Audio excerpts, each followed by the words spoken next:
Welcome to Tales of Wonder. I'm Martell, and our story today is One Good Turn Deserves Another.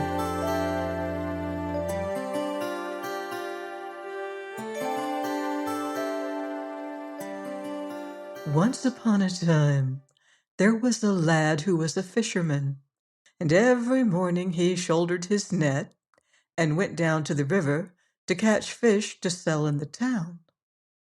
One morning, as he walked beside the edge of the water, he came upon a great tall stork, caught in a trap that had been set for the water rats.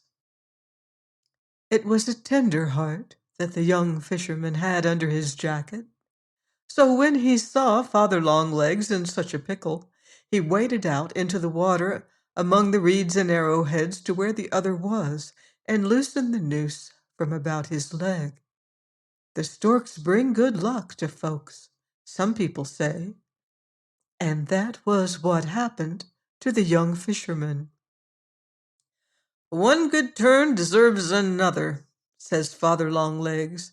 Cross your heart 3 times, cast your net into the water yonder, and see what you catch.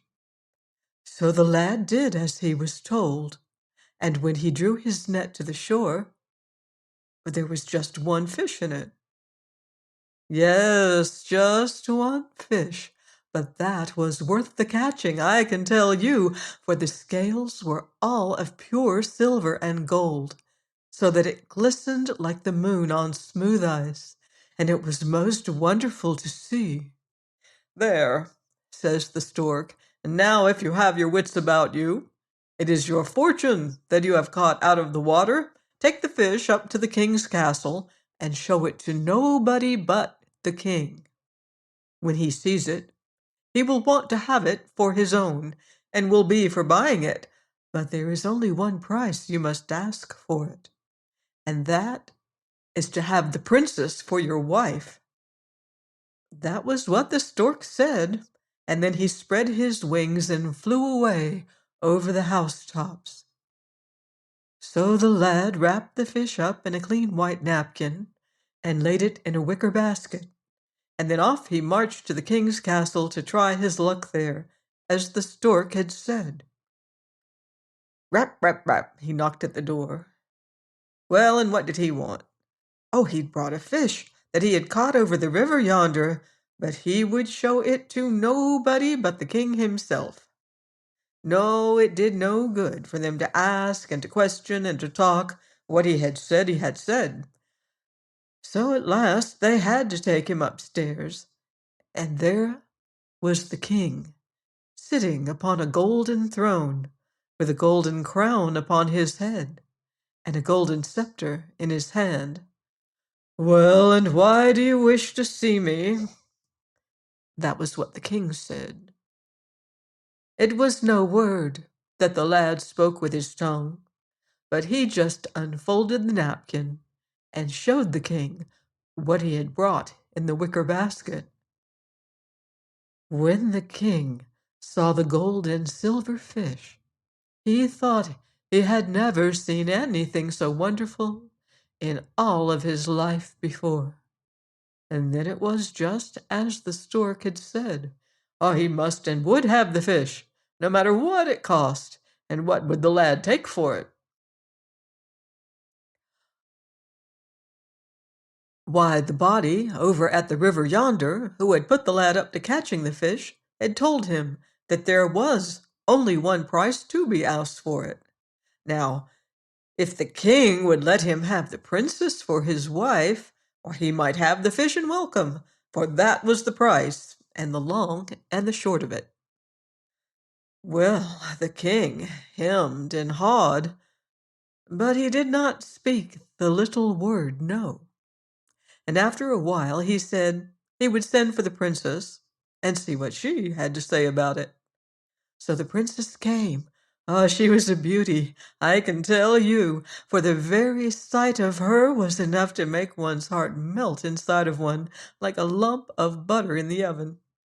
And as for the wits of her, why, She was just as smart as she was pretty, which is saying much and a little over.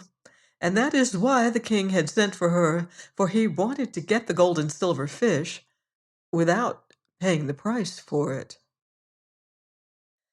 Yes, says the princess when the king had told her all, I am ready enough to marry the lad, only he must promise to do one thing first. Dear, dear, how the lad's heart jumped inside of him at that. He was willing enough to promise whatever was asked, for he would do anything to marry the princess, now that he had seen how pretty she was.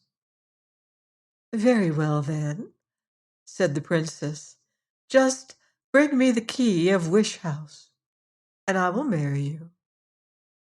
There, said the king, that is a bargain. Go and bring the key of the Wish House, and you shall marry the princess. And you may just leave the fish here until you come back again, and don't show your face about here without the key, if you wish to keep your head upon your shoulders. So off went the lad from the king's castle, with nothing at all in his pocket, and ill luck astride of his back. Down he went to the river as straight as he could walk, and there stood Father Stork, gazing down into the water, and looking as wise as our minister on Sunday. See now, thus and so had happened, and the stork had gotten him into a pretty scrape over at the castle by putting him up to asking such a price for his herring. That was what the lad said. Says the stork. Break no bones over that, for ill luck always comes before good luck, and rain before the little flowers. What is worth having is worth working for. Just get upon my back, and I will carry you to where the queen of the birds lives. If anybody can put you in the way of finding the key of Wish House, she will be the one. So the stork bent his red legs, and up the lad got upon his back. Then Father Longlegs spread his wings, and away he flew, on and on, over field and fallow, over valley and mountain, over forest and over stream. After they had gone so far that the lad thought the end of the world could not be a great way off, they came to a grand house, all built of red brick, that stood on a high hill, and that was where the queen of the birds lived. The stork flew straight to the house, and there was the queen of the birds walking in the garden. The stork told everything from first to last, and that now what they wanted to know was whether the queen of the birds could tell them where the key of the wish house was to be found. No, the queen did not know that herself, but she would call all of the birds of the heavens and of the earth, and perhaps there would be someone among them that could tell. A little silver whistle hung about her neck. She put it to her lips and blew upon it so shrilly that it made a body's ear ring to listen to it. And the birds of the heavens and of the earth came flying from far and near, until the air was as full of them as a sunbeam is full of motes on sweeping day. The queen of the birds asked them one and all, from Tom Tit to the wild swan, if they could tell where the key of the wish house was to be found. But not a single one of them knew. After all the rest had spoken, there came flying an old eagle, so old that he was as gray as the ashes upon the hearth, and he was 6 times as big as any of the rest. He had come from the other end of nowhere, and that is a long way off, as even Simple Jack can tell you. That was what had kept him such a time in the coming. And was it the key of the wish house that they were talking about? Oh, yes, the old eagle knew where the key of the wish house was, as well as he knew his bread and butter, for the old gray master that lives on the Iron Mountain had it hanging back of the kitchen door, and the eagle had seen it there more than once. Very well, says the queen of the birds. Then here is the lad who has come out of the world hunting for that key, a good-hearted fellow who helped Father Stork out of a tight place over at the river yonder, where he had been caught in a trap set for the water rats. Now can you not help him to find what he wants?" Well, the old eagle did not say no, for one good turn deserves another. So he took the lad on his back at the root of his wings, and away he flew. One would have thought that the red-legged stork had flown far, but it was nothing at all to the journey that the eagle took. On and on he flew, for such a long way that I, for one, could never find words to tell you how far away it was. All the same, every journey must have an ending, and at last they came to a great iron mountain at the sides of which were as smooth as the face of a looking-glass. So it was a good thing for the lad that he had a great gray eagle to carry him up to the top, and that is the truth. There, on the top of the mountain, lay a green meadow, so wide that the eye could not see the other end of it, and in the middle of the meadow stood a tall castle. That was where the Gray Master lived, who kept the key of Wish House back of the kitchen door. "This is all the farther I can carry you just now," says the eagle, "but here is a feather. When you are ready to come away, just throw it up into the air, and I will not be long in coming." The lad thanked the eagle for the help he had had, and then he put the feather in the lining of his hat. After that the eagle went one way, and the lad went the other, and that was towards the castle where the Gray Master lived. Off he stepped right foot foremost, and by he came to a little stream of water that ran along through the meadow. But just in the middle of the brook lay a great stone that choked the stream so that it could hardly crawl around it. "Oh, here is a body in trouble as well as myself," said the lad, and he stooped and rolled away the great round stone, so that the brook might flow smoothly and freely. "One good turn deserves another," said the brook. "Look in the place where the great round stone lay, and you will find a little red pebble. So long as you keep that pebble in your mouth, you will be as strong as 10 common men." Well, the lad hunted until he found the pebble, and then he thanked the brook and jogged along the way he was going. By and by he came to an apple tree, and it was so loaded down with apples that the branches were bent to the very ground. "Here is another body weighed down by the cares of the world," said the lad. So he shook some of the apples off and cut props to put under the branches that they might not be broken by the load. "One good turn deserves another," said the apple tree. "Look under my roots, and you will find a golden apple. While you keep that in your bosom, neither fire nor water can harm you, for it is an apple from the tree of life." Well, the lad found the apple under the roots of the tree, and then he said, "Thank you," and went on his way. By and by he came to a place where he heard a great hubbub over the hedge. He looked, and there he saw that it was a black cock and a red cock fighting for dear life, and the red cock was having the worst of it, for it was nearly dead already. "Here is another who's having the worst of the fight," said the lad, and he jumped over the hedge and drove away the black cock with a staff he held in his hand. "One good turn deserves another," said the red cock. "I know what you have come hither to find, and I will give you a bit of advice that will be worth the having. When the Gray Master asks you what you want, tell him it is to watch his black cattle for one night. If you do that, he must give you whatsoever you ask for. And listen, this is what you must do to watch the cattle.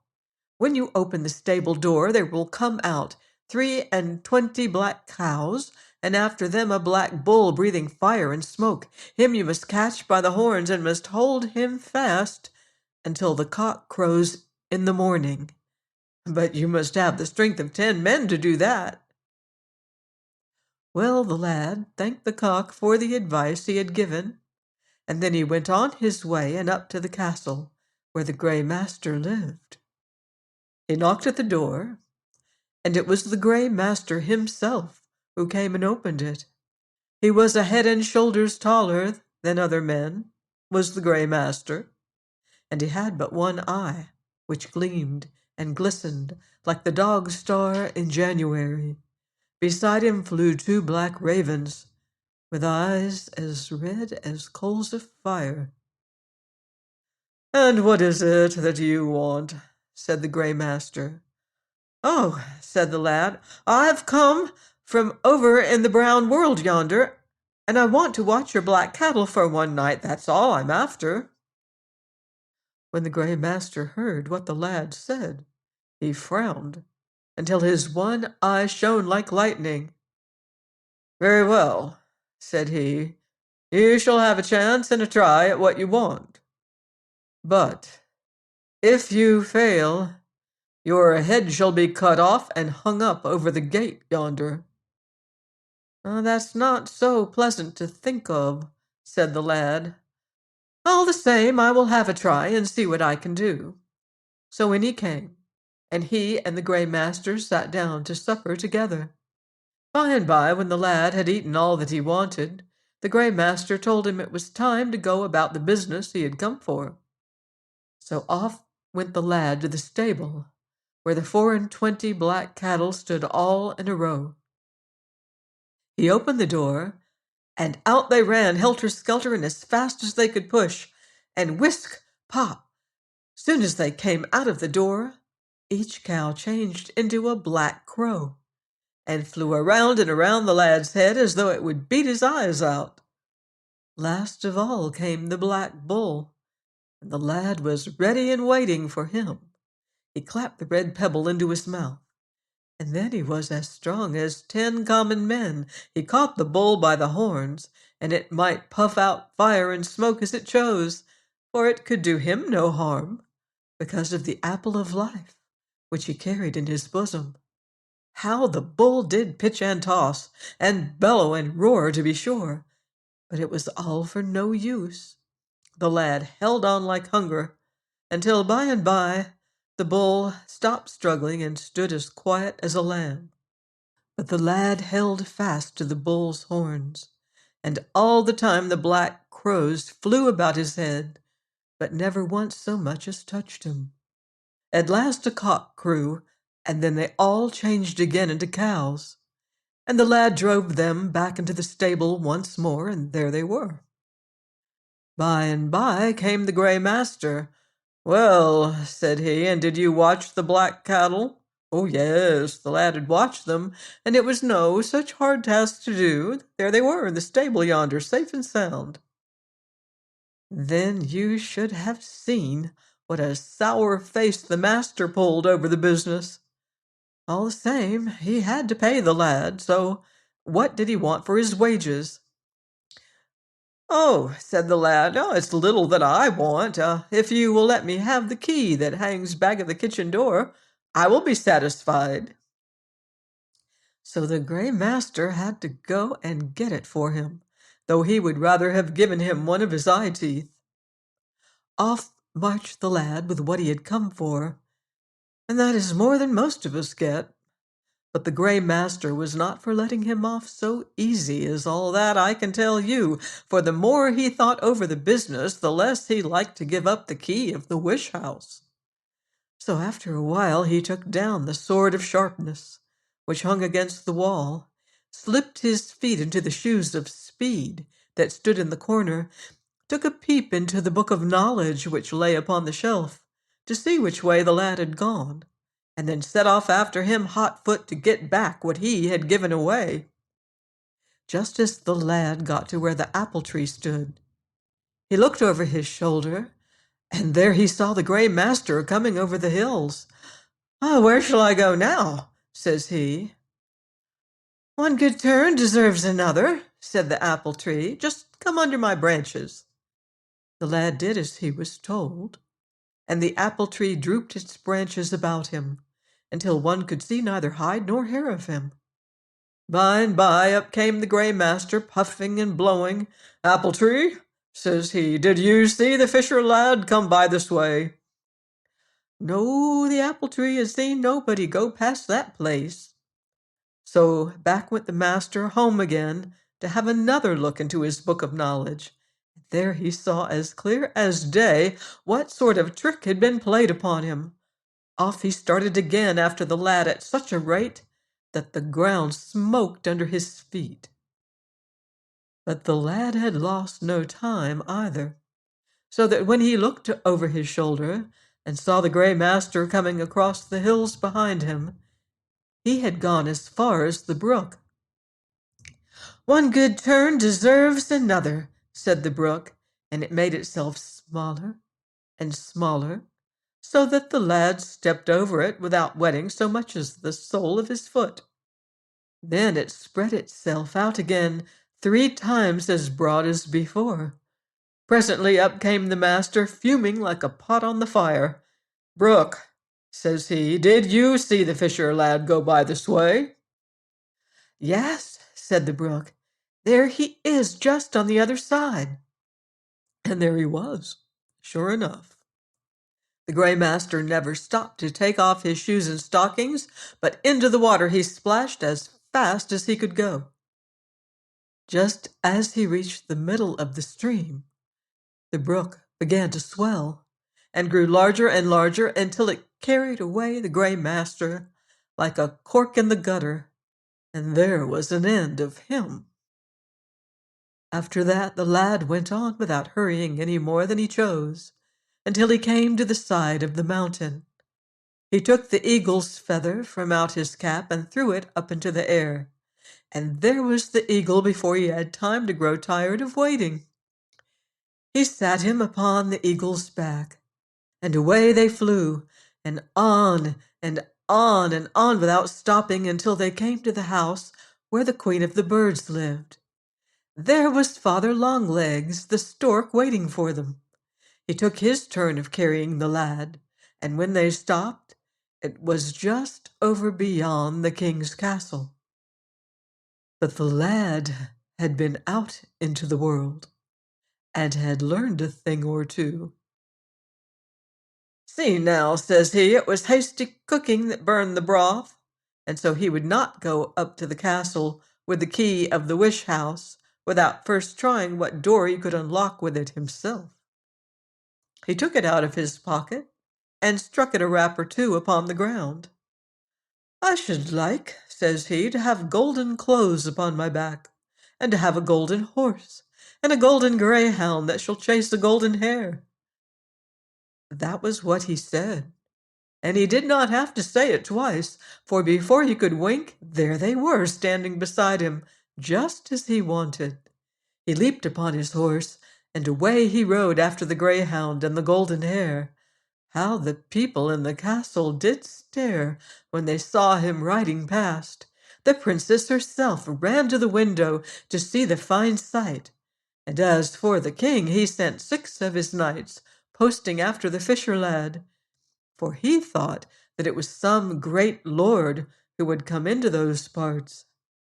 By and by the lad came to a thicket, and there he jumped off his horse and rapped upon the ground with his key. "I wish to be as I was before," says he. And then he was the poor fisher lad and nothing else. As for the golden clothes, the golden horse, the golden greyhound, and the golden hare, they went back to no man's land whither they had come.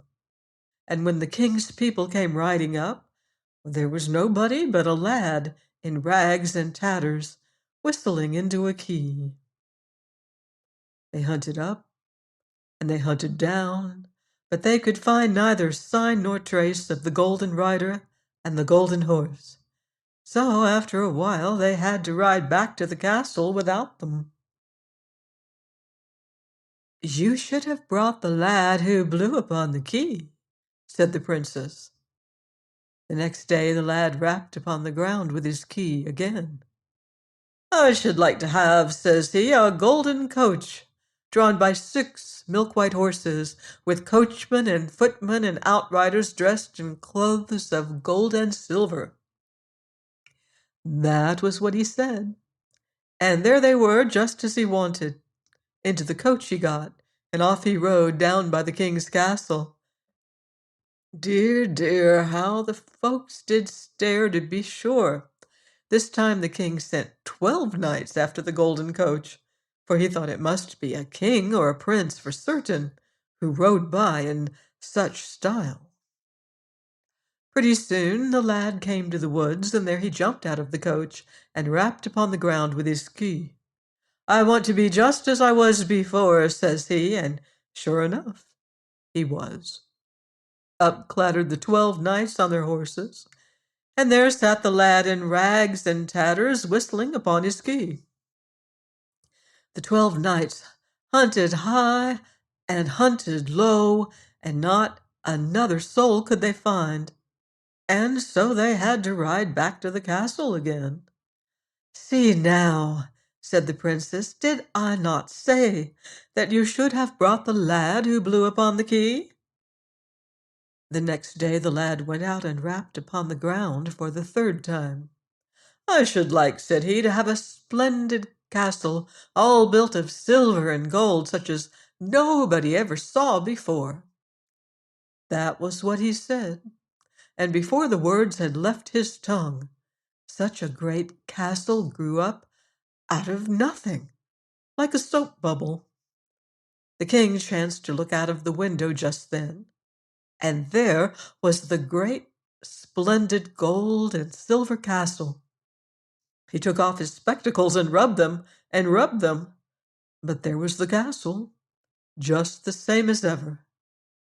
He bade them saddle the horses, and he and the princess, and all of the court besides, rode away to find out who it was that had built such a fine castle all in one night. But the lad saw them coming, and rapped upon the ground with his key. "I should like," said he, "for things to be just as they were before." And puff! Away went the castle, like the light of a candle when one blows it out. Up came the king and the princess and all the court, and not a speck of the grand castle could they find, but only a lad in rags and tatters, who sat upon a great round stone and whistled upon a key. But the princess was a lass who could see through a millstone with a hole in it. So soon as she set eyes upon him, she knew the whole business from beginning to end. Up she marched to him before them all and took him by the hand. "Now I will marry you," said she, "for I see that you have brought the key of the wish house with you." And there she was, as wise as ever, for there be many kings and princes in the world. But I have never yet heard of anyone except the fisher lad, who had the key of Wish House. Have you? Please join me next week for more magical adventure on Tales of Wonder.